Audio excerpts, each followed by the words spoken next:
9월 20일 화요일입니다. 오늘은 스가랴 9장 1절로 마지막 17절 말씀, 나귀 타고 오시는 왕이라는 제목입니다. 나귀 타고 오시는 왕. 이제 스가랴서 전반부를 끝냈어요. 8장까지. 스가랴는 모두 14장까지 있는데 1장부터 8장까지가 앞에 전반부고 9장부터 14장이 후반부, 이렇게 되어 있어요. 1장부터 8장까지는 우리가 앞서서 공부한 것처럼 이제 스가랴가 백성들에게 성전을 건축하라 하고 격려하는 말씀이라고 그랬죠. 학개 선지자는 성전을 짓지 않는 백성들을 책망하고 야단치는 말씀이었는데, 스가랴는 격려하고 위로해주는 말씀이에요. 그래서 그들이 성전을 짓게 되면 하나님이 그 성전을 통해서 어떤 일을 하실지, 그리고 그 성전이 이스라엘 백성들, 유다 백성들에게 어떤 의미로 다가올지, 이런 것을 8가지 환상을 통해서 보여준다, 이렇게 말씀을 했죠. 그러면서 그 성전을 통해서 하나님 나라를 회복시킬 사람이 그 이새의 뿌리에서 나오는 싹, 순, 그 이새의 뿌리에서 나오는 그 싹이라는 사람이 그 성전을 통해서 하나님의 나라를 완성시킬 것이다. 이것이 1장부터 8장까지 소개한 말씀이에요. 오늘 우리가 읽은 9장부터 마지막 14장까지는 이제 성전이 완공이 됐어요. 성전이 완공이 됐는지 40년이라는 시간이 흐른 다음에 선포되는 말씀이에요. 그러니까 1장부터 8장까지 말씀이 선포된 지 40년이 지난 다음에 선포되는 거예요. 이스라엘 백성들이 BC 538년에 바벨론에서 1차로 수르바벨과 예수아의 인도를 받아서 1차로 돌아와요. 그래서 이들이 성전을 세우는 거예요. 그래서 BC 516년에 성전을 완공을 합니다. 그렇게 완공을 해놓고, 그리고 2차로 이제 언제 돌아오냐면 이제 에스라가 2차로 이제 백성들을 데리고 돌아오게 되죠. 그러니까 2차로 돌아오는 그 에스라를 통해서 2차로 백성들이 돌아오는 그 시기보다 한 20년 전에, 20년쯤 전에 이제 스가랴의 9장부터 14장까지 말씀이 선포되는 거예요. 그러니까 성전을 이제 516년에 완공을 시켰어요. 완공을 시키고 그러면서 하루하루 사는데, 성전을 다 지으면은 뭐 큰 뭔가 대단한 일이 벌어질 것 같았는데, 이스라엘 백성들의 삶이 대단한 일이 벌어질 것 같았는데, 여전히 먹고 사는 데는 힘이 들고, 여전히 주변 나라들의 위협이 있고, 또 하나님 앞에 온전한 모습으로 살지를 못해요. 이방인과 별반 다를 바가 없는 삶을 살죠. 그러니까 BC 458년에 에스라가 백성들을 데리고 2차로 포로에서 이제 돌아오는데, 그 돌아오기까지 1차부터 한 79년, 한 80년 시간이 간격이 있어요. 그러니까 성전을 세워놓고도 이제 한 5, 60년 정도 시간 간격이 있는데, 그 5, 60년 정도 그 2차로 에스라가 돌아오기 전까지의 그 백성들의 삶은 그다지 그렇게 뭐 즐겁고 기쁜 삶이 아니었어요. 뭐 갑자기 뭐 형통해지고 뭐가 갑자기 뭐 좋아지는 삶이 아니었어요. BC 458년에 에스라가 2차 포로를 이제 끌고 돌아올 때 그 에스라서를 가만히 읽어보면은요, 여전히 백성들의 삶은 힘들고 어려웠잖아요. 그래서 에스라, 그 다음에 444년에 느헤미야, 이렇게 2차, 3차 돌아오는데, 그 에스라와 느헤미야서를 읽어보면 여전히 백성들은 삶이 어렵고, 또 이방인들하고 서로 섞여 살고, 이방인들과 별반 다르지 않은 삶을 살게 되지요. 그러니까 성전을 지으면 뭔가 금방 삶이 막 좋아질 것 같고, 성전을 지으면 하나님이 큰 복을 내릴 것 같고 그런 기대와 소망을 갖고 살았는데 별로 그렇게 달라지는 삶이 없는 거야. 그러니까 백성들의 삶이 어떻겠어요? 힘들고 불안하고 걱정스럽고. 그러니까 먹고 사는데 이 문제가 해결이 되지 않으니까 역시 그 먹고 사는 문제를 위해서 또 애쓰고 그것 때문에 불안하고 그것 때문에 걱정이 되고 그런 삶을 지금 40년 살고 있는 거예요. 그렇게 불안하고 걱정스럽고 염려스럽고 이방인들과 별반 다르지 않은 그런 삶을 여전히 살고 있는 그 백성들을 향해서 스가랴가 두 번째로 지금 말씀을 선포하는 게 9장부터 14장까지 말씀이라는 거죠. 그래서 이 9장부터 14장까지는 이제 여전히 먹고 사는 것 때문에 힘이 들고 불안하고 걱정스럽고 또 이방인들과 별반 다르지 않은 그런 불경건한 삶을 살고 있는 그 백성들, 그들을 향해서 세상 역사를 주관하시는 분이 하나님이시다. 걱정하지 말아라. 그분이 하나님이시고 그 하나님이 너희를 위해서 한 왕을 보내실 거다.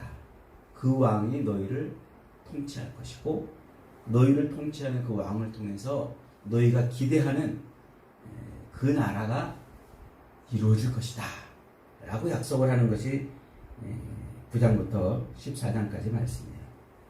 그 중에서 이제 9장부터 11장은 하나님의 백성들을 지키고 하나님의 나라의 평강을 이룰 왕, 염려와 걱정, 불안, 먹고 사는 것 때문에 끙끙거리고 이방인들과 별반 다르지 않은 삶을 살고 있는 그런 불경건한 삶을 살고 있는 그 백성들에게 하나님의 나라를 어떻게 이루어갈 것인지 그리고 그 나라를 이루어갈 왕이 누군지 그것을 소개해 주는 게 이제 9장부터 11장까지 말씀이에요.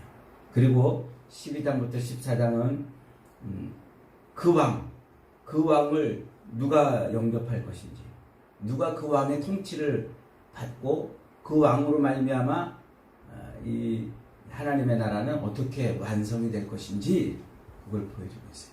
그러니까 9장부터 14장은 아주 중요한 예언의 말씀이죠.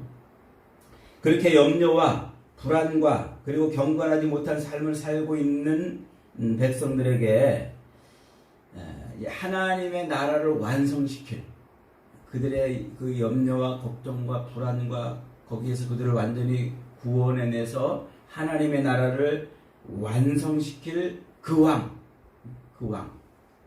왕이 누군지를 소개했는데 우리는 신약을 살고 있는 백성들이잖아요.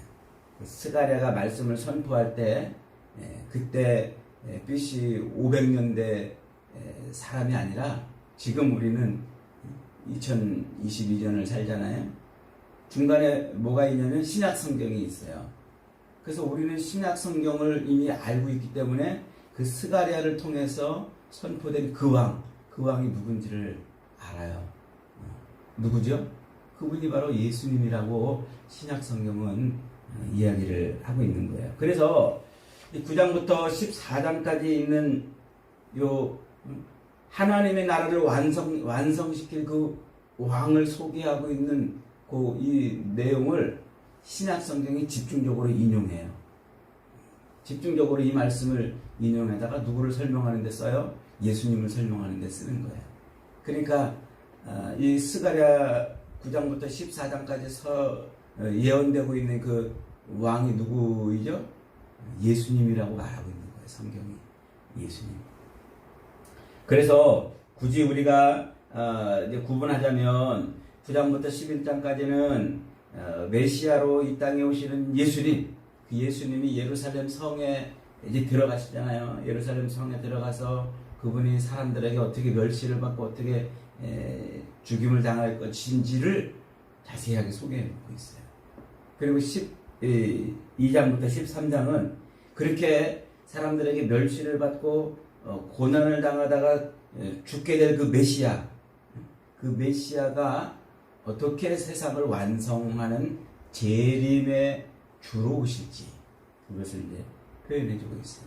그래서 이 스가랴 9장부터 14장까지는 이 신약 성경을 모르고 읽으면 사실은 좀 난해한 그런 성경인데 우리는 이미 신약을 이제 알고 있으니까 그 신약 성경의 안경으로 이 9장부터 14장까지를 보기 때문에 이 말씀이 너무 쉽게 너무 분명하게 누구를 말하는지를 금방 이렇게 알 수가 있게 되는 겁니다.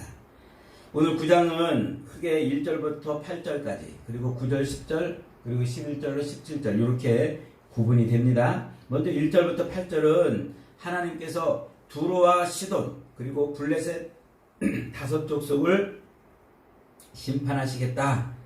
그리고 그 두로와 시돈 그리고 블레셋 다섯 족속들에 의해서 조롱당하고 멸시당하는 하나님의 백성들을 구원해 내시겠다. 그 말씀을 지금 하고 있습니다. 그러니까 이 지금 9장 말씀에 보면은 3절에 보면 이렇게 말씀하고 있어요. 두로는 자기를 위하여 요새를 건축하며 은을 티끌같이 금을 거리에 진흙같이 쌓았도다. 이 두로는 지금의 저 레바논쯤에 있는 그런 나라죠. 예수님 때도 그 두로와 시돈을 가서 그 수르보니게 여인의 그 귀신 들린 딸을 고쳐주는 이런 일들도 있던 바로 그 장소입니다. 근데 그 장소, 그 두로와 시돈은 굉장히 이 시대부터 아주 무역이 번성하던 시대. 그래서 그 실크로드의 끝자락에서 저 지중해로 연결되는 항구 도시이기 때문에 굉장히 잘 살고 물질이 풍부한. 그러니까 유다 백성들로 볼 때 이 포로에서 돌아와서 성전을 건축하고서 성전을 건축해 놓으면 이제 잘 먹고 잘 사는 아주 평안한 삶을 살 것이라고 기대했던 그 유다 백성들이 볼 때 그 두로와 시돈은 시기와 질투의 대상이 되는 거예요. 왜냐하면 잘 먹고 잘 살거든요. 풍부하거든요. 은과 금이 거리에 그냥 막 쌓여 있을 나뒹굴 정도로 그렇게 잘 산다고 지금 묘사하고 있잖아요. 그러니까 늘 이 유다 백성들을 볼 때는 유혹과 미혹의 대상이 되는 거예요. 그 다음에 이제 다섯 족속으로 대표되는 이 블레셋 다섯 족속, 이 블레셋 다섯 족속은 항상 이스라엘 그 지도상으로 보면 옆구리에 있는데 블레셋은 아주 오래전부터 역사적으로 이스라엘을 늘 쿡쿡 찌르고 괴롭히고 이랬던 족속 아닙니까? 그러면서 이스라엘과 늘 이 불가분의 관계 속에서 이스라엘로 하여금 범죄도 하게 하고 그리고 이스라엘로 하여금 또 고통을 당하게 하는 이런 일들을 행하던 족속이죠. 그러니까 그 물질로 미혹하고 유혹하던 두로와 시돈 그리고 이스라엘 속에 들어와서 그들의 이스라엘의 삶을 늘 흔들어 놓던 블레셋으로 대표되는 그 세상을 심판하시겠다는 거예요. 세상을. 그래서 하나님의 나라를 살고 있는 백성들의 삶을 지키시려고 하나님이 그렇게 물질로 대표되는 그런 두로와 시돈 그리고 이스라엘 속에 들어와서 이스라엘 문화를 흔들어 놓고 있는 이 블레셋으로 대표되는 그런 세력을 심판하시겠다. 그 말씀을 지금 하고 있는 거죠. 그러니까 이제 하나님께서 그 이방 나라들, 그런 이방 나라를 심판하신다는 것은 뒤집으면 무슨 말이라고 그랬어요? 자기 백성을 구원하시는 거라고 그랬죠. 이 그림은 항상 성경에서 굉장히 중요한 그림이에요. 심판은 구원이에요. 그래서 이방 나라를 심판한다 그러면 자기 백성을 구원한다는 말이에요. 지금 두로와 시돈 그리고 블레셋을 심판하신다는 말은 그들에게 미혹과 유혹 그리고 시련을 당하고 있는 자기 백성들을 하나님이 구원해 내시겠다. 그 말씀이죠. 그래서 8절에서 내가 내 집을 둘러 진을 쳐서 적군을 막아 거기 왕래하지 못하게 할 것이라. 포악한 자가 다시는 그 지경으로 지나가지 못하게 하리니. 이렇게 말씀하고 하나님께서 울타리가 되어주신다는 거죠. 그 다음에 이제 9절부터 17절은 그렇게 하나님이 자기 백성들을 구원해 내심으로 하나님의 나라가 이루어지는 거예요. 그 하나님의 나라가 이루어질 때 그 하나님의 나라를 통치할 왕이 누군가를 소개해 주고 있어요. 9절을 한번 읽어봅니다. 9절 시작. 시온에 따라 크게 기뻐할지어다. 예루살렘에 따라 즐거이 부를지어다. 보라, 내 왕이 네게 임하시나니 그는 공의로우시며 구원을 베푸시며 겸손하여 나귀를 타시나니 나귀의 작은 것 곧 나귀 새끼니라. 시온에 따라, 예루살렘에 따라. 이거 이제 반복하는 말이에요. 이 시온이라는 말은 이미 앞에서 우리가 여러 번 배웠잖아요. 시편을 통해서 시편 공부할 때도 많이 등장하고, 또 이사야나, 그리고 어제 읽었던 그 8장에서도 이 시온을 한번 설명을 했어요. 시온은 하나님의 통치가 이루어지는 곳이에요. 하나님의 땅에서 하나님의 통치가 이루어지는 곳. 그리고 예루살렘은 하나님의 임재하심을 표현하는 단어예요. 예루살렘이라는 말이 하나님의 도성이라는 뜻이에요. 하나님의 임재하심을 상징하는 말이에요. 그리고 시온은 하나님의 통치하심을 상징하는 말. 그러니까 지금 이 말이 뭡니까? 하나님의 통치를 받는 백성들, 하나님의 임재하심, 하나님과 더불어 살고 하나님의 통치를 받는 백성들아 즐거워라, 기뻐하라. 지금 이렇게 말하고 있는 거죠. 그러니까 유대인이든 이스라엘 백성이든 아니면 이방인이든지를 막론하고 요 시온의 딸, 예루살렘의 딸은 하나님의 통치를 받는 백성들을 의미하는 거예요. 이 땅에 지금 하나님의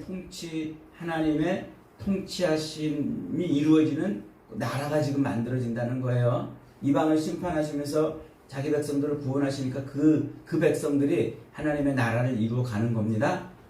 그럴 때 그 하나님의 나라를 이루실 때 하나님의 통치를 대행할 왕이 오신단 말이에요. 하나님의 통치를 대신할 왕, 그 왕이 오시는데 그 왕은 공의로우시다 이렇게 표현해요. 그 왕은 공의라는 말은 심판을 전제하는 말이에요. 그러니까 하나님의 통치의 대리자로서 이 땅에 오실 왕은 심판자로 오신단 말이에요. 심판자. 우리는 지금 신약 성경을 통해서 그분이 누구라고 지금 알고 있어요? 예수님. 그 예수님이 이 땅에 오시면 그 자체가 세상을 심판하시는 심판이란 말이에요. 그러니까 예수님이 이 땅에 육신을 입고 오셔가지고 십자가에 매달려 죽으시잖아요. 그러니까 세상은 딱 둘로 갈라져요. 그 십자가를 믿고 하나님의 통치 안으로 들어가는 사람과 그 십자가를 거부하고 여전히 자기 욕망을 채우며 사는 사람. 이 세상은 그 예수님으로 인해서 딱 둘로 갈라지게 됩니다. 그 자체가 심판이라는 말이에요.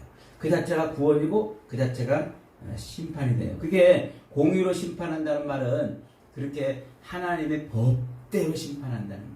그러니까 이 땅에 오신 그 예수님이 십자가에 매달려 죽으심으로 말미암아 하나님의 백성과 심판받을 백성을 구분해내는 그 작업을 하시는데 그 십자가를 통해서 하시는 그 작업이 공의, 하나님의 법대로 하신다는 거예요.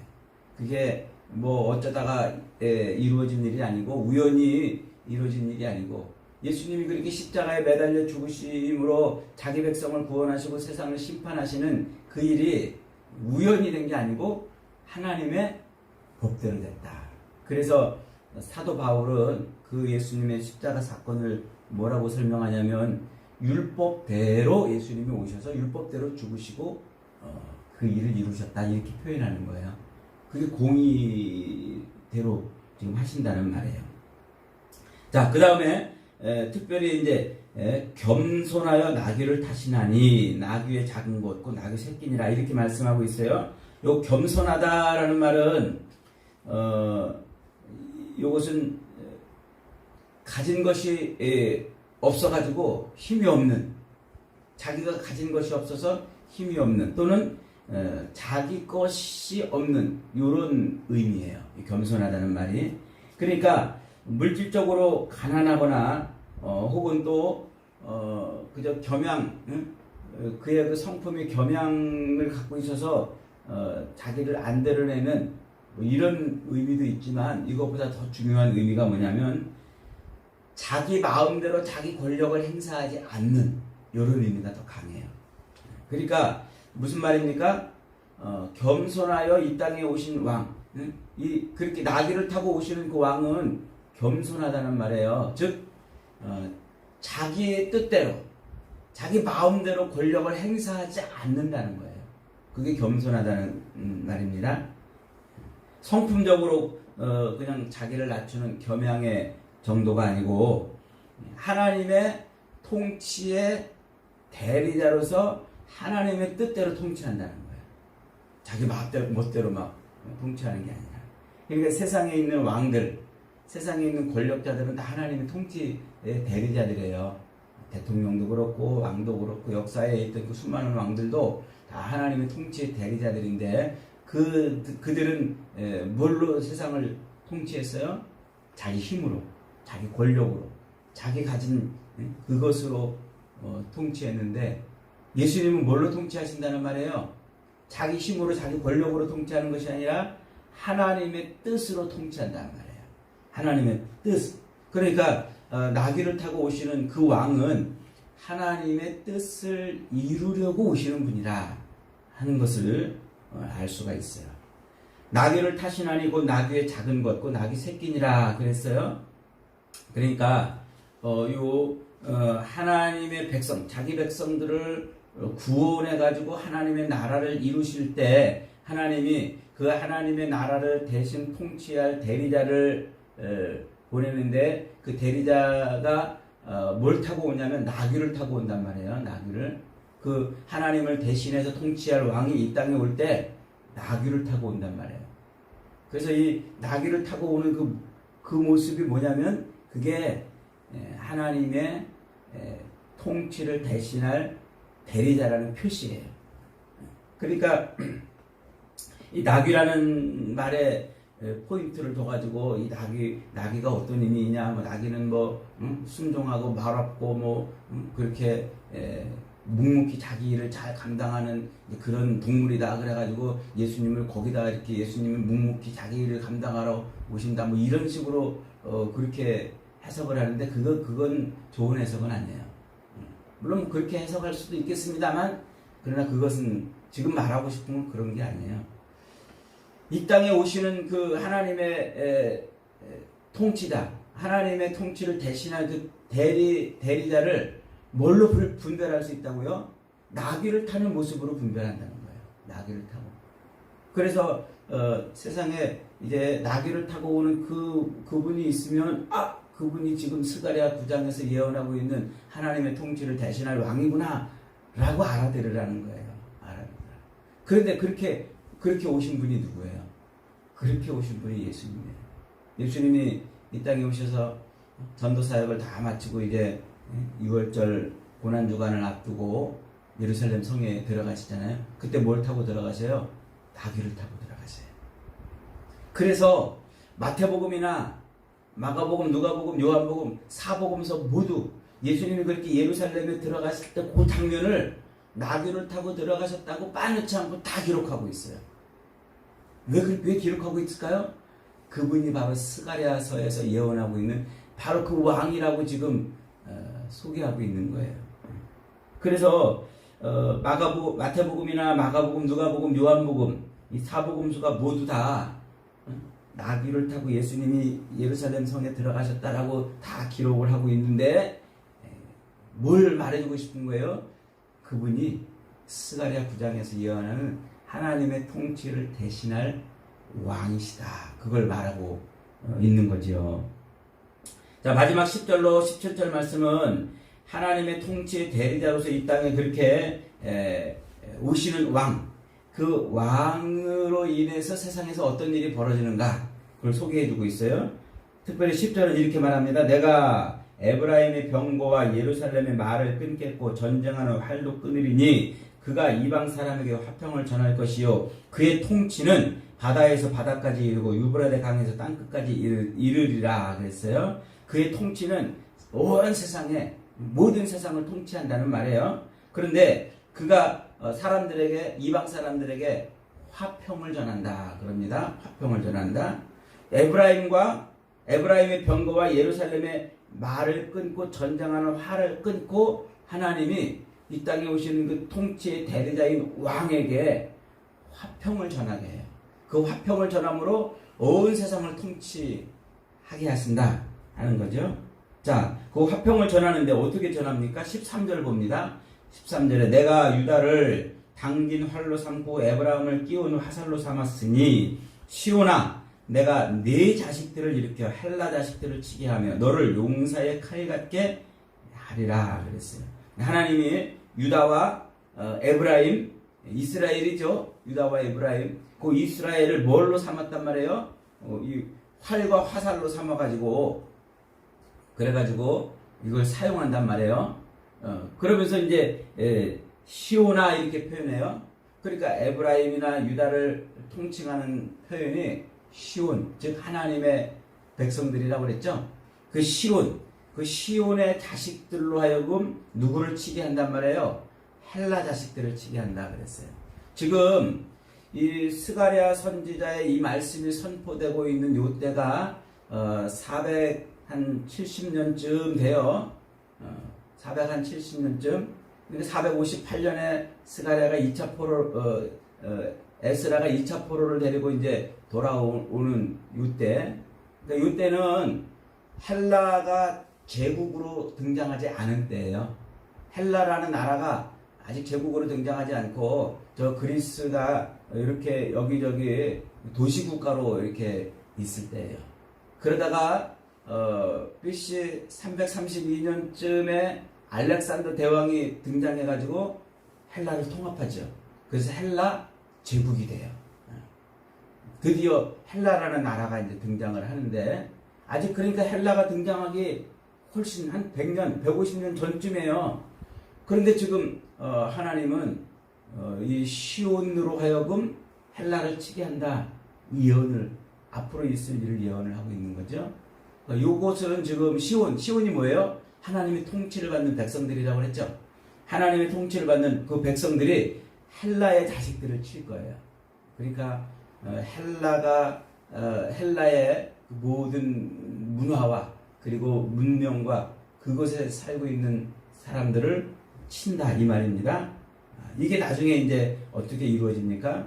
이 나귀를 타고 오시는 그 왕을 통해서 이루어지는 그 백성들, 통치를 받는 그 백성들이 그 헬라를 통해서 화평의 복음을 전하죠. 화평의 복음을. 그래서 이 헬라 제국이 만들어오는 알렉산더가 만들어오는 그 헬레니즘 문화, 헬라의 말 그리고 헬레니즘 이 문화를 통해서 복음이 삽시간에 전파되는 거예요. 지금 그 얘기를 스가랴가 지금 예언을 하고 있는 거예요. 그러니까 예수님이 이 땅에 오셔서 이제 자기 백성들을 구원해 내잖아요. 그래서 제자들이 복음을 전하는데 이 헬라어가 복음을 전하는데 아주 중요한 수단이 되고 방법이 되고 이 헬레니즘 문화를 가지고 있는 이 세상에 화평의 복음이 순식간에 전파되게 되죠. 그렇게 해서 이제 마지막 16절에 이렇게 소개합니다. 그날에 그들의 하나님 여호와께서 그들을 자기 백성의 양떼같이 구원하시리니 그들이 왕관의 보석같이 여호와의 땅에 빛나리로다. 그날에 왕이 오시는 날, 그 왕이 오시는 날에요. 나귀를 타고 하나님의 통치의 대리자로 이 땅에 오시는 그 왕이 오시는 날, 그날이 되면 어떻게 한다고요? 하나님이 자기 백성을 양떼같이 구원하시고 그리고 그 백성들을 어떻게 해요? 왕관의 보석같이 삼아서 여호와의 땅에서 빛나게 되리라. 하나님이 자기 백성을 얼마나 사랑하시는지를 볼 수가 있는 거죠. 하나님은 자기 백성들을 구원하시기 위해서 끊임없이 일해 오시고 있는 거예요. 멈추지 않고. 그래서 자기 백성을 하나님께서 보호하시는데 어떻게 보호하신다고요? 왕관의 보석같이 빛나게 그렇게 하신다고 말씀하고 있어요. 여러분, 오늘 저와 여러분들이 바로 그 왕, 이 땅에 오신 그 왕이신 예수님으로 말미암아 하나님의 자녀가 됐잖아요. 하나님의 백성이 됐잖아요. 하나님이 우리를 볼 때 뭘로 보시는 거예요? 왕관의 보석처럼 빛나는 존재로 보는 거예요. 그러니 우리가 세상에 하나님의 통치를 거부하고 세상에 나가서 세상 사람들과 더불어 살고 자기를 더럽히는 삶을 사는 것을 하나님이 얼마나 싫어하시고 또 견디지 못하시겠습니까? 오늘 저와 여러분은 악한 세상에 살지만 하나님의 통치를 받고 있는 백성들인 줄 확신하시기 바랍니다.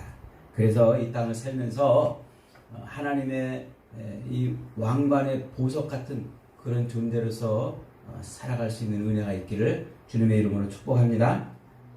아멘.